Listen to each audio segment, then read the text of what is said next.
कि किसी ने बड़े कमाल की बात कही है कि अगर हमें अपने जीवन को सुधारना है तो सबसे पहले अपने कर्मों को सुधारना होगा, क्योंकि प्रत्येक मनुष्य को अपने जीवन में किए हुए सभी कर्मों का फल भोगना पड़ता है।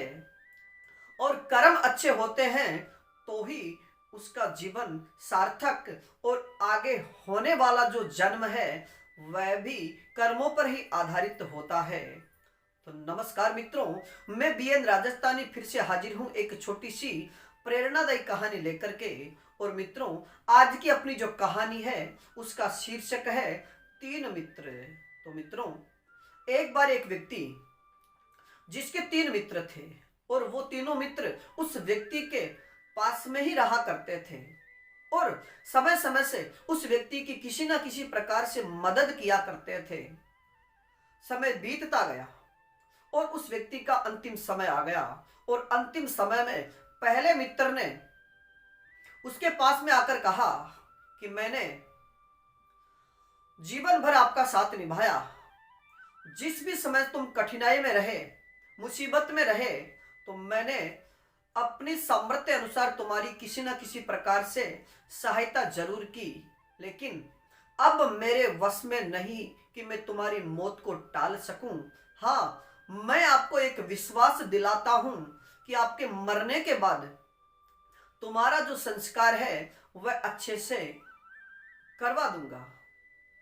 इसके बाद दूसरे मित्र ने कहा कि हे मित्र, मैंने भी जीवन भर तुम्हारा यानी जन्म से लेकर और आज तक तुम्हारा किसी ना किसी प्रकार से सहयोग जरूर किया है और किसी भी जिस भी समय तुम्हारी संकट के समय हो चाहे प्रसन्नता के समय हो, यानी हर समय में मैं सदैव तुम्हारे साथ रहा, लेकिन आज मैं बेबस हूं और तुम्हारे लिए मैं इस मौत को नहीं जुटला सकता, यानी तुम्हें फिर से तुम्हारा जीवन नहीं दे सकता। ऐसा कहने के बाद तीसरा मित्र उस व्यक्ति के पास में आया और उस तीसरे मित्र ने कहा कि हे मित्र, आप चिंता न करो, क्योंकि मैं सदैव तुम्हारे साथ रहा हूं और आगे भी तुम जिस रूप में, जिस जगह और जहां पर जाओगे, जिस रूप में तुम्हारा जन्म होगा, मैं सदैव तुम्हारे साथ रहूंगा। तो मित्रों, उस व्यक्ति के नहीं, हम सभी व्यक्तियों के तीन मित्र होते हैं। पहला मित्र अपना परिवार, जो जीवन भर हमारा साथ निभाता है और जो उसने कहा था कि मैं मरने के बाद तुम्हारा अच्छे से संस्कार करवा दूंगा, तो ये पहला मित्र। और दूसरा मित्र होता है पैसा, जो जीवन भर यानी जन्म से लेकर मृत्यु तक हमारे किसी ना किसी रूप में हमारा सहयोग करता है। और मित्रों, तीसरा मित्र है हमारा कर्म। तो मित्रों, याद रखिएगा कि प्रत्येक व्यक्ति के तीन मित्र होते हैं। पहला परिवार, दूसरा पैसा और तीसरा उसके कर्म।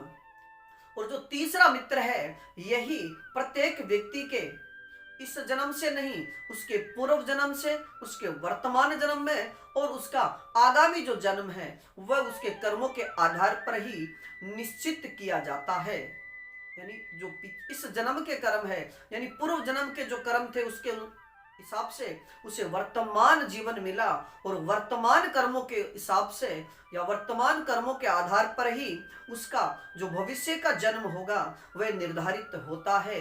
इसलिए इस कहानी की जो सीख है वह यही है कि हमें सदैव अपने कर्मों को ठीक प्रकार से करते रहना चाहिए, अर्थात क्योंकि कर्म ही हमारा भविष्य निर्धारित करेंगे और कर्मों के अनुसार ही हमें सुख दुख प्राप्त होते हैं।